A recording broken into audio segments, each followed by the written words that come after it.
Floods that swallow cities, ground that splits open without warning, mountains that collapse in seconds. No mercy, no hesitation. These are the worst natural disasters on Earth. Let's start underground. The Earth's outer shell is broken into massive slabs called tectonic plates, and they never stop moving. When two of these plates grind against each other or suddenly pull apart, the energy released can be catastrophic. That's an earthquake. About 90% of the world's earthquakes, including the most powerful ones, happen along a region called the Ring of Fire, which wraps around the Pacific Ocean and includes countries like Japan, New Zealand, and Indonesia. The strongest earthquake ever recorded hit Chile in 1960, reaching a staggering magnitude of 9.5. But the deadliest? That goes back to 1556 in Shaanxi, China, where a single quake wiped out more than 830,000 people. Here's what makes earthquakes especially terrifying. They're often just the beginning. Earthquakes are the single most likely natural disaster to trigger other disasters. Tsunamis, landslides, volcanic eruptions, even floods. They're not just a disaster, they're a disaster starter pack. So what happens when an earthquake strikes under the ocean? You get a tsunami, one of the most deceptively powerful forces in nature. Unlike regular waves caused by wind, tsunamis are triggered by massive underwater disturbances, earthquakes, landslides, volcanic eruptions. Out in the deep ocean, they can have wavelengths exceeding 100 miles and travel faster than 500 miles per hour, roughly the speed of a commercial jet. You'd never even see it coming. But here's where it gets eerie. As a tsunami approaches the shoreline, it slows down, and its height explodes upward. And right before it hits, something strange happens called a drawback. The ocean literally pulls back from the shore, exposing the seafloor. Some people actually walk toward it out of curiosity. That's the last mistake many of them ever make. In Japan, ancient stone markers have been carved into hillsides by previous generations, warning people never to build homes below that line. Civilizations learned this lesson the hard way. The 2004 Indian Ocean tsunami remains one of the deadliest natural disasters in all of recorded human history, killing or leaving missing at least 230,000 people across 14 countries in a single day. Next on this list, we have volcanic eruptions. A volcano is essentially a crack in the Earth's crust where pressure from deep below finally wins, sending lava, ash, and toxic gases blasting toward the surface. Most of the world's volcanoes are actually underwater, sitting along those same tectonic plate boundaries. The Ring of Fire alone holds somewhere between 750 and 900 active or dormant volcanoes, roughly 2/3 of the entire global total.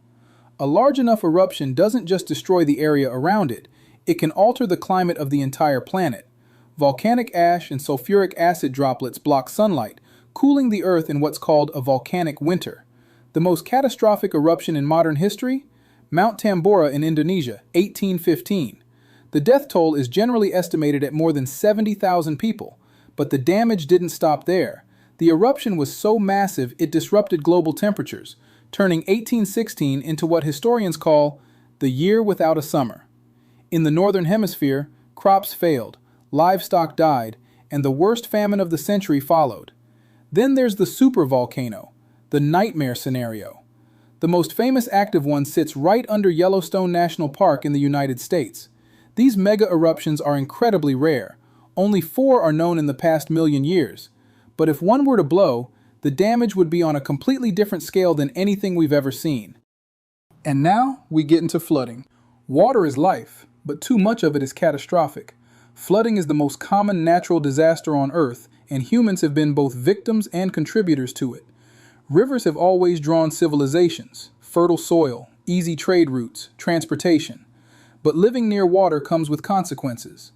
Deforestation, the removal of wetlands, rerouted waterways. All of these human decisions can dramatically increase flood risk. And as climate change raises sea levels, entire coastal cities face the threat of disappearing beneath the water. Venice is already one of the most famous examples. Floods don't just drown people.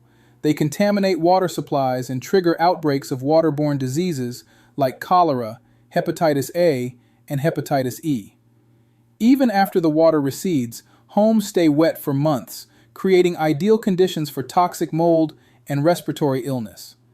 The deadliest flooding event in recorded history struck China in 1931. Between 2 and 4 million people died, most not from drowning, but from the long-term aftermath, starvation, disease, and a cholera epidemic the following year that killed tens of thousands more. Now, water doesn't only threaten us from rivers and oceans rising. Sometimes it comes for us spinning at terrifying speed. A hurricane is a monster built from warm ocean water.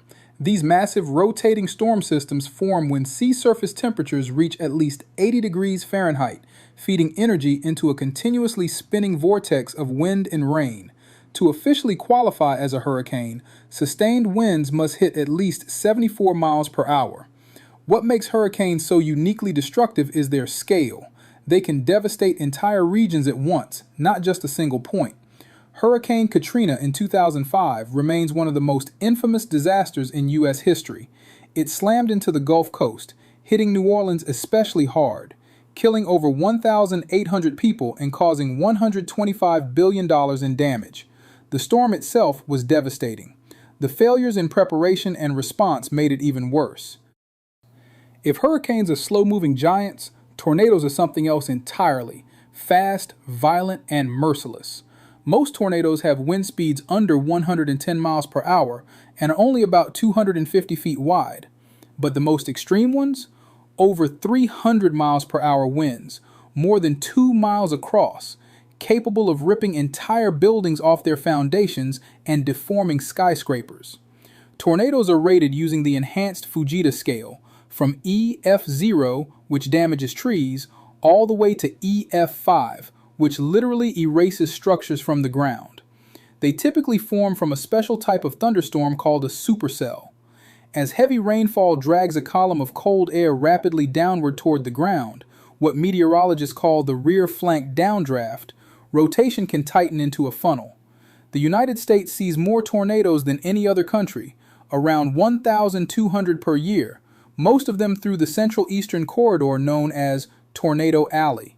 The deadliest tornado in U.S. history was the Tri-State Tornado of 1925, which carved a path through Missouri, Illinois, and Indiana, killing at least 751 people across 219 miles of destruction. From wind to fire, and this one might surprise you.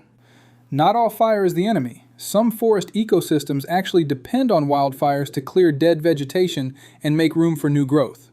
We even set intentional, prescribed burns to prevent larger, uncontrolled fires from building up fuel.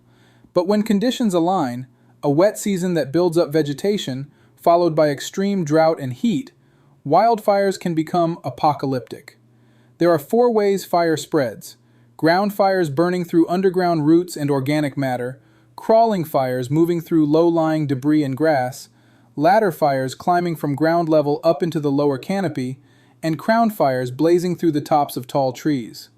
One of the strangest phenomena wildfires can produce is a pyrocumulus cloud, a massive cloud that forms from the intense heat of the fire itself and can sometimes generate rainfall, though they can also create lightning that sparks new fires.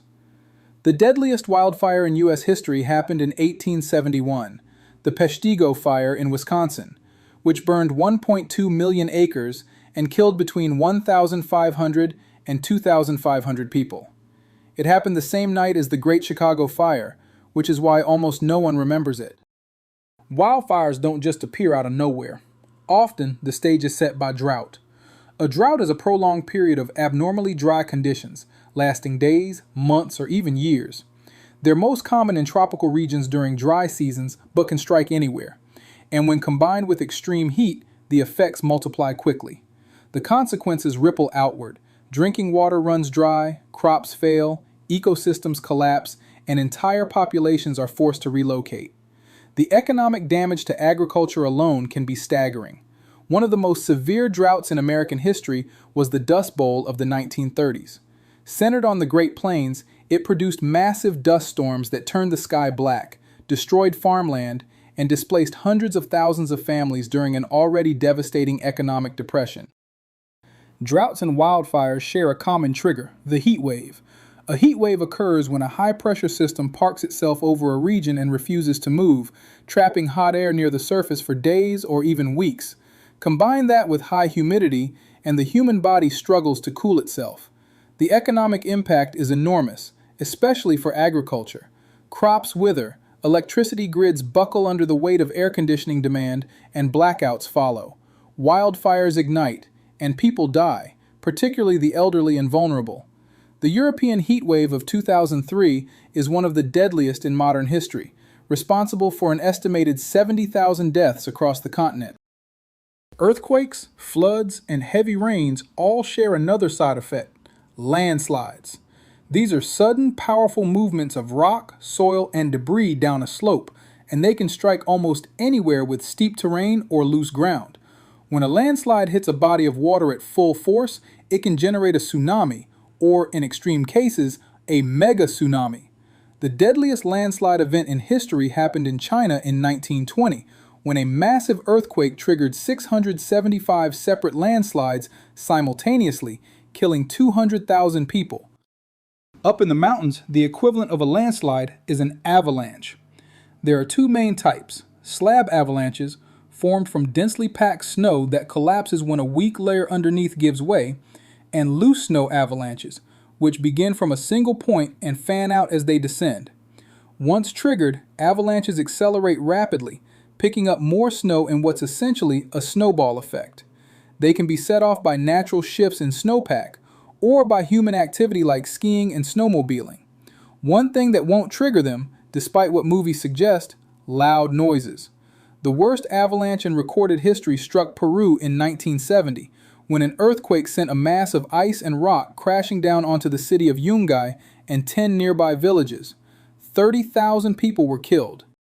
Next, we have hailstorms, which tend to get overlooked compared to the others, but don't underestimate them.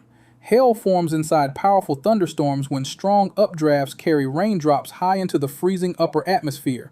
As they're swept up and down inside the storm cloud, layer after layer of ice builds up around them, like an onion. If you slice a hailstone open, you can literally count those layers to see how many cycles it went through before hitting the ground. Eventually, the stone gets too heavy for the storm to hold, and it falls. Hailstorms have caused billions of dollars in damage. Some of the worst recorded events struck Germany and Australia, each racking up around $2 billion in losses. And finally, the one disaster people consistently underestimate: the cold wave. A cold wave is a sudden, dramatic drop in temperature over a 24-hour period. It threatens people through frostbite and hypothermia, destroys crops, freezes water pipelines, and can trigger cascading failures across power infrastructure, particularly hydroelectric plants, which rely on liquid water to generate electricity. Cold waves can also increase fire risks in unexpected ways. People rely more heavily on heating systems, fireplaces, and space heaters during extreme cold, increasing the chance of accidental fires at exactly the time frozen infrastructure can make firefighting more difficult. Cold waves hit livestock especially hard. When snow covers the ground, grazing animals can't reach food and may freeze or starve to death. The whole system, human, animal, infrastructure, can buckle at once. So there you have it, 13 devastating disasters, 0 warnings. Nature doesn't negotiate, it just acts. If this blew your mind, share it with someone who needs to see it, and drop your thoughts in the comments. Which one scared you the most?